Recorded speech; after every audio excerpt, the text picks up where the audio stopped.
Tel Aviv, Israel. Kepanikan melanda jantung pemerintahan Israel pagi ini setelah sebuah bendungan utama di bagian utara negeri itu dilaporkan lumpuh total akibat serangan rudal yang diduga diluncurkan dari wilayah Iran. Dampaknya tak main-main, dinding bendungan raksasa itu jebol, memicu gelombang air besar yang meluncur deras ke kota-kota padat penduduk. Beberapa saksi mata menyebut kejadian itu sebagai tsunami buatan manusia paling apokaliptik dalam sejarah modern. Pasukan penyelamat dan militer dikerahkan dalam hitungan menit, namun kekacauan sudah terlanjur terjadi. Dalam tayangan drone yang disensor sebagian, terlihat bagaimana air laut menyerbu daratan melalui celah bendungan yang hancur, mengubah jalanan menjadi sungai, dan rumah-rumah menjadi perahu darurat tanpa arah. Perdana Menteri Benjamin Netanyahu dikabarkan mengalami kepanikan berat di ruang krisis. Seorang staf anonim bahkan menyebut Netanyahu sempat meminta agar Google Maps diperiksa, khawatir negaranya sudah berubah jadi Atlantis. Dia berdiri menghadap layar besar sambil bertanya, mana batas garis pantai kita sebelumnya?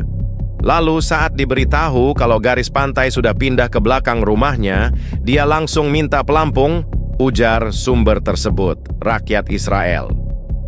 Kini dihadapkan pada pemandangan yang tak pernah mereka bayangkan. Laut tidak lagi hanya di barat, tapi juga di utara, timur, bahkan sebagian selatan. Negara kecil itu kini tak hanya terkepung konflik, tapi juga dikelilingi oleh air asin seperti makanan fast food yang kebanyakan micin. Berdasarkan laporan awal, serangan ini terjadi pukul 03.17 dini hari waktu setempat. Sebuah rudal balistik diluncurkan dari wilayah tak dikenal di Iran, menyasar fasilitas infrastruktur vital di perbatasan. Rudal tersebut, menurut militer Israel, adalah tipe jarak menengah dengan daya hancur besar. Anehnya, sistem pertahanan udara Iron Dome tidak mendeteksi ancaman ini, memicu spekulasi bahwa rudal tersebut mungkin disamarkan dalam bentuk saluran TV Arab yang dianggap tidak penting oleh operator Iron Dome. Kami pikir itu hanya siaran ulang sinetron Iran, ternyata isinya neraka, ujar salah satu operator militer yang kini dirawat karena stres akut. Begitu rudal menghantam bendungan, gelombang destruktif langsung merobek struktur beton berusia puluhan tahun itu. Air laut yang sebelumnya dibendung untuk keperluan irigasi dan pembangkit listrik langsung meluap tanpa kendali, membanjiri daerah sekitarnya. Situasi semakin genting ketika jaringan komunikasi terganggu dan listrik padam di sebagian besar wilayah terdampak. Beberapa warga yang berhasil mengunggah video ke media sosial memperlihatkan perahu karet mengapung di jalan raya dan seekor unta terseret arus di tengah Tel Aviv. Ini bukan lagi Israel, ini Seisrael, tulis salah satu netizen, Netanyahu, yang selama ini dikenal keras terhadap ancaman luar negeri, terlihat kehilangan arah dalam konferensi pers darurat. Pidatonya dipenuhi frasa-frasa tak biasa seperti, kami tidak tenggelam, kami hanya terdampak secara horizontal, dan Israel tidak pernah dikelilingi oleh begitu banyak kesegaran asin. Reaksi publik pun beragam. Sebagian memilih mengungsi ke dataran tinggi, sebagian lainnya panik membeli perahu karet dan pelampung bebek. Di beberapa daerah, warga terlihat menggunakan wajan besar dan baskom sebagai alat transportasi alternatif. Beberapa bahkan menyebut bahwa ini pertama kalinya kolam renang umum gratis tersedia di setiap jalan. Pemerintah Iran belum mengonfirmasi keterlibatan langsung mereka dalam insiden ini. Namun, beberapa pejabat tinggi di Teheran tersenyum saat diwawancarai media internasional, menolak berkomentar sambil memutar lagu instrumental bertema lautan. Sementara itu, komunitas internasional memberikan respons beragam. Amerika Serikat menyatakan keprihatinan dan mengirimkan bantuan berupa pasokan darurat dan satu kapal induk. Uni Eropa mengadakan rapat darurat sementara negara-negara Arab untuk pertama kalinya dalam sejarah mengirimkan doa sambil menahan tawa. Militer Israel kini bekerja keras mengevakuasi ribuan warga yang terdampak banjir laut dan mencoba memperbaiki sisa bendungan yang masih bisa diselamatkan. Namun para ahli menyebut bahwa diperlukan waktu berminggu-minggu bahkan berbulan-bulan untuk menguras air yang sudah telanjur masuk ke pemukiman.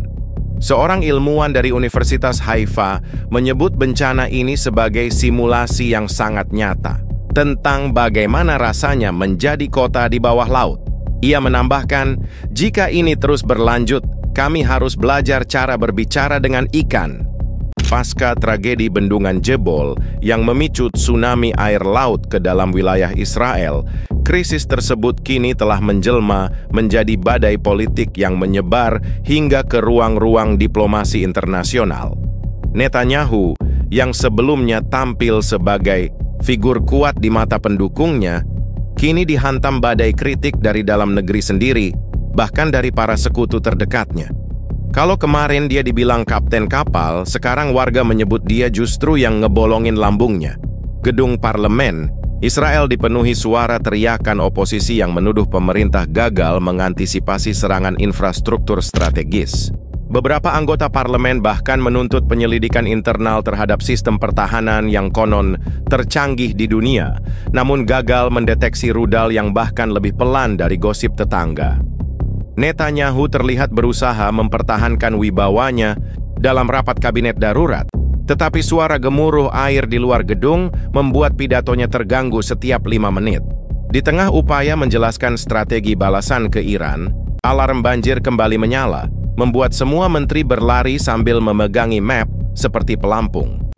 Dunia internasional menyimak perkembangan ini dengan canggung. Amerika Serikat, mitra utama, Israel berada dalam posisi sulit. Dukungan politik tetap disampaikan melalui pernyataan resmi Gedung Putih, tetapi di belakang layar, beberapa diplomat mulai geleng-geleng kepala melihat bagaimana situasi di Israel berubah drastis dalam hitungan jam. Seorang pejabat luar negeri Alili Sams dikabarkan menyindir dalam pertemuan tertutup. Biasanya kalau kita kirim bantuan ke Timur Tengah, bentuknya rudal. Sekarang kita kirim pelampung. Di dalam negeri, rakyat Israel makin frustrasi. Ribuan warga masih terjebak tanpa akses ke makanan, air bersih, atau listrik. Banyak yang marah karena merasa pemerintah lebih sibuk berdebat soal siapa yang salah daripada menyelamatkan warga. Seorang warga di Haifa berkomentar pedas kepada wartawan, "Kami bukan butuh janji, kami butuh rakit." Di media sosial, gelombang satire tak terbendung. Tagar tsunami Israel dan Netanyahu sudah jadi trending. Banyak meme memperlihatkan Netanyahu duduk di atas kursi plastik, mengapung sambil membaca pidato. Ada juga yang mengedit wajahnya di tubuh SpongeBob dengan caption, "Saya Perdana Menteri, bukan penjaga kolam." Sementara itu, musuh-musuh politik Netanyahu mulai memanfaatkan celah ini untuk meraih simpati publik. Beberapa menyuarakan perlunya perubahan kepemimpinan dengan dalih bahwa bangsa tidak bisa dipimpin oleh seseorang yang lebih sibuk menyelamatkan wajah daripada menyelamatkan rakyat. Sementara itu, ketegangan dengan Iran semakin memanas. Israel menuduh langsung Iran sebagai dalang di balik serangan tersebut. Namun, Iran tetap membantah, meskipun salah satu stasiun TV-nya menayangkan parade miniatur bendungan hancur dengan iringan musik dangdut remix versi Farsi. Israel menuntut tindakan tegas dari komunitas internasional, tapi banyak negara memilih bungkam atau justru menahan komentar karena tak ingin memperkeruh konflik yang sudah basah kuyup dari semua sisi. Badan PBB untuk Penanganan Bencana menyebut kejadian ini sebagai kombinasi unik antara serangan militer dan bencana iklim. Biasanya kami tangani perang atau banjir, sekarang kami dapat dua-duanya sekaligus. Combo paket hemat. Tapi untuk neraka, kata salah satu juru bicara mereka. Kini, semua mata tertuju pada langkah berikutnya dari pemerintah Israel. Akankah mereka membalas dengan serangan militer yang bisa memicu perang terbuka? Atau memilih fokus pada pemulihan dan krisis kemanusiaan yang tengah berlangsung? Jawabannya belum jelas. Yang pasti, gelombang berikutnya bukan lagi datang dari laut, tapi dari kemarahan rakyat, tekanan internasional, dan rasa malu yang mulai meresap lebih dalam daripada air asin. Ini bukan hanya tsunami air, kata seorang pengamat politik di Yerusalem. Ini tsunami kepercayaan, dan tidak ada bendungan yang cukup kuat untuk menahan itu. Krisis yang menimpa Israel kini tidak lagi sebatas bencana fisik akibat jebolnya bendungan dan masuknya air laut ke wilayah daratan. Kini, krisis tersebut merembet ke dalam aspek sosial yang jauh lebih dalam dan kompleks. Tsunami air menjadi tsunami identitas, tsunami eksistensial. Untuk pertama kalinya dalam sejarah modern Israel, ancaman tidak datang dari luar pagar pemukiman, melainkan dari dalam, bukan oleh teroris, tapi oleh debit air asin dan mental warga yang makin keruh. Beberapa pekan pasca tragedi, Israel berubah drastis. Kota-kota besar seperti Haifa, Netanya, bahkan sebagian Tel Aviv masih terendam. Listrik hanya menyala 2 jam sehari, dan jaringan internet menjadi barang mewah. Yang dulunya dikenal sebagai Startup Nation, kini lebih cocok disebut Swim Up Nation, karena satu-satunya yang berkembang pesat adalah penjualan papan selancar dan ban dalam. Kami dulu unggul dalam teknologi militer, sekarang kami unggul dalam teknologi menyaring air got jadi minuman, keluh seorang insinyur IT yang kini banting setir jadi tukang tambal pelampung. Namun di tengah kehancuran fisik, terjadi fenomena sosial yang tak terduga. Sekat antar kelompok, yang biasanya keras kini mencair secara harfiah dan emosional. Orang Yahudi, Ortodoks dan sekuler, pendukung dan oposisi, Ashkenazi dan Mizrahi, semuanya kini berenang di air yang sama, dalam perahu yang sama, dan menghadapi bau amis yang sama. Seorang jurnalis lokal menyebut ini sebagai momen paling demokratis yang pernah dialami Israel, karena air tidak peduli siapa yang mayoritas. Tapi kedamaian semu ini tak berlangsung lama. Ketiadaan struktur dan kontrol sosial yang memadai membuat ketegangan muncul kembali. Kali ini dalam bentuk rebutan bantuan. Di beberapa daerah pengungsian, warga mulai membentuk kelompok-kelompok kecil yang mengklaim wilayah genangan sebagai daerah kekuasaan. Seorang pria bahkan memasang bendera di atas tumpukan kasur basah sambil berteriak, "Ini Republik Apung Tel Aviv, masuk bayar pajak atau berenang keluar." Situasi ini makin memburuk ketika pemerintah mulai menyeleksi siapa yang layak menerima bantuan air bersih dan makanan. Tuduhan nepotisme muncul karena sebagian besar penerima bantuan diketahui memiliki koneksi politik. Seorang ibu rumah tangga menangis saat diwawancarai, "Kami sudah minum air laut 3 hari. Anak saya udah mulai manggil saya Mama Duyung." Sementara itu, kelompok ultra-ortodoks menilai bencana ini sebagai hukuman ilahi atas penyimpangan moral negara. Mereka melakukan ritual tobat massal di atas genteng sinagoga yang nyaris tenggelam sambil menyanyikan lagu-lagu keagamaan. Sayangnya, doa mereka sempat terganggu ketika seekor ikan lele tiba-tiba meloncat ke tengah kerumunan dan membuat panik para penabuh tamborin. Di sisi lain, warga Arab Israel justru menunjukkan solidaritas yang luar biasa.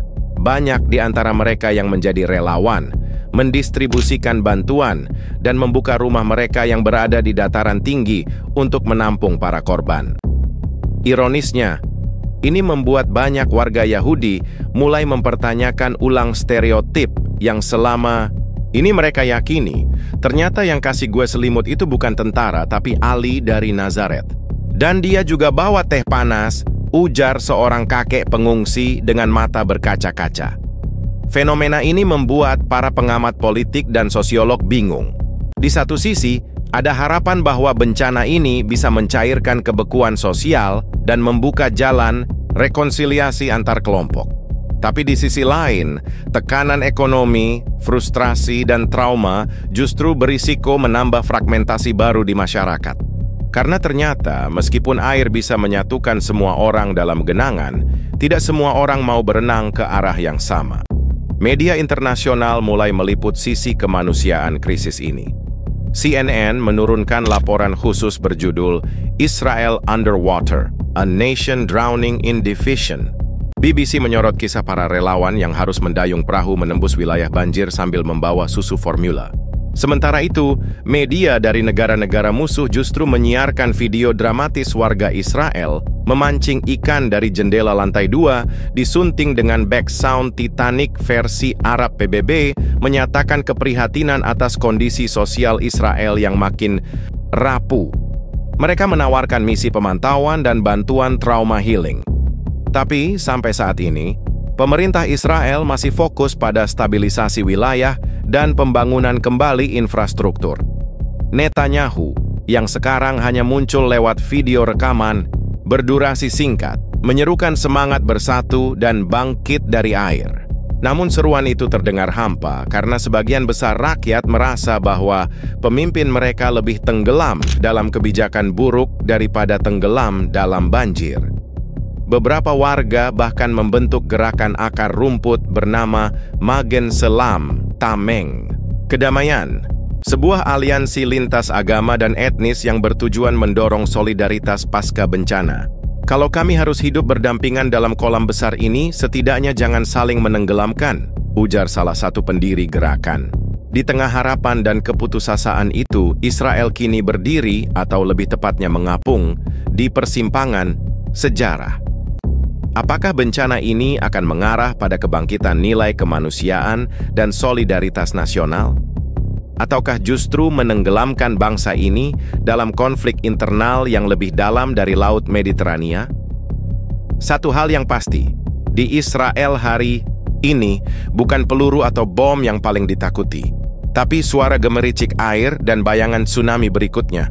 Ketika air laut menelan sebagian wilayah Israel dan membuat Benjamin Netanyahu seperti peserta ujian berenang yang lupa bawa pelampung, dunia tidak tinggal diam. Walau sebagian hanya diam karena sedang menahan tawa. Banjir tsunami yang disebabkan oleh rudal menghantam bendungan itu bukan hanya menyapu jalan-jalan dan rumah-rumah di Israel, tapi juga menyapu bersih ilusi bahwa dominasi Israel di kawasan selalu tak tergoyahkan. Komunitas internasional pun terbelah. Negara-negara sekutu utama seperti Amerika Serikat, Inggris, dan Jerman menyampaikan dukungan diplomatik dan bantuan kemanusiaan. Namun, dalam beberapa pernyataan resmi, terlihat jelas nada ragu dan kekhawatiran mereka. Washington mengirim bantuan logistik, tapi juga mengirim memo rahasia bertuliskan, "Kami dukung kamu, tapi tolong jangan tenggelam dulu sebelum kami rapat NATO." Beberapa negara Eropa justru memanfaatkan momen ini untuk menyuarakan ulang kritik lama terhadap kebijakan luar negeri Israel yang selama ini dianggap agresif. Perancis misalnya menyerukan agar semua pihak menahan diri dalam konflik. Tapi saat ditanya apakah mereka akan mengirim tim penyelamat ke Israel, juru bicara Kementerian Luar Negeri malah menjawab, "Kami akan kirim bantuan setelah airnya surut. Kami takut basah." Sementara itu, negara-negara di Timur Tengah menghadapi dilema. Beberapa negara Arab yang sudah menjalin hubungan diplomatik dengan Israel sejak Perjanjian Abraham, seperti UAE dan Bahrain, memilih untuk menampilkan wajah simpati dan menawarkan bantuan. Namun di balik layar, banyak elit politik di kawasan merasa bahwa kejadian ini adalah semacam riset kosmik yang dikirim langsung dari langit dalam bentuk air asin dan skandal infrastruktur. Iran tentu saja menjadi pusat perhatian. Meski belum ada pengakuan resmi bahwa mereka berada di balik serangan rudal ke bendungan, beberapa tokoh politik Iran terang-terangan menyindir Israel di media nasional. Salah satu anggota parlemen Iran dalam pidatonya menyebut, "Kami tidak ingin menghancurkan negara itu, tapi kalau air laut mau bantu, siapa kami untuk menolak takdir?" Media Iran bahkan menayangkan animasi lucu tentang Tel Aviv yang tenggelam, dengan tokoh kartun menyerupai Netanyahu duduk di atas pelampung unicorn sambil memegang bendera putih. Reaksi keras datang dari Duta Besar Israel di PBB, yang menyebut tayangan itu sebagai provokasi memalukan. Tapi sayangnya tidak banyak negara yang menanggapi, karena sebagian sibuk menonton animasinya dan tertawa pelan. Di PBB sendiri, sidang darurat digelar untuk membahas eskalasi krisis ini.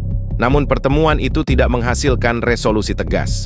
China dan Rusia menolak mengutuk Iran secara terbuka, sementara negara-negara Eropa hanya menyetujui pernyataan normatif soal pentingnya deeskalasi dan perlindungan warga sipil. Artinya, semua orang sepakat bahwa yang salah adalah situasi, bukan siapa-siapa. Seperti murid sekolah yang bilang PR-nya hilang karena angin. Di belahan dunia lain, negara-negara yang biasanya diam soal konflik Timur Tengah justru mengambil momen ini untuk tampil. Brasil menggelar konser amal Water for Peace, sementara Korea Utara secara mengejutkan menyampaikan simpati kepada rakyat Israel. Kami tahu rasanya hidup di bawah tekanan air dan tekanan internasional. Bedanya, kami belum tenggelam, kalian sudah, kata siaran TV pemerintah Korea Utara dengan narasi penuh sataire. Netanyahu sendiri terus kehilangan muka di mata dunia. Dalam konferensi pers daring bersama beberapa pemimpin dunia, dia terlihat kelelahan, berbicara dengan suara parau sambil latar belakangnya menunjukkan genangan air yang belum surut. Seorang jurnalis luar negeri menyindir dengan tajam, "Tuan, Netanyahu, apakah itu suara air di belakang Anda atau suara kredibilitas politik Anda yang bocor?" Salah satu efek jangka panjang dari krisis ini adalah terganggunya hubungan Israel dengan negara-negara pemasok senjata. Beberapa kontrak militer terpaksa ditunda karena pengiriman logistik tak bisa masuk ke pelabuhan yang tenggelam.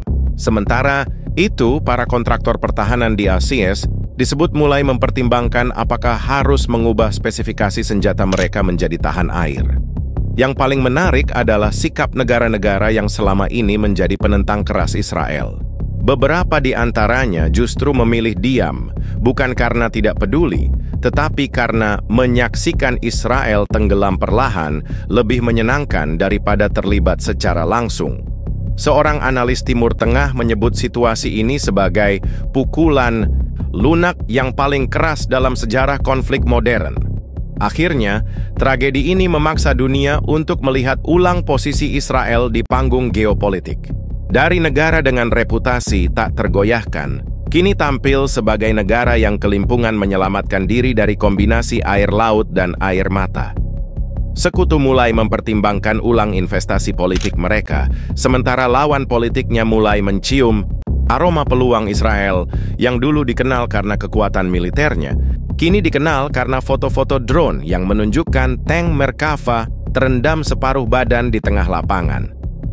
Dalam pernyataan terakhirnya, seorang diplomat senior PBB berkata, "Yang kami saksikan bukan hanya bencana alam, tapi juga titik balik. Banjir ini mungkin jadi awal dari era baru di Timur Tengah.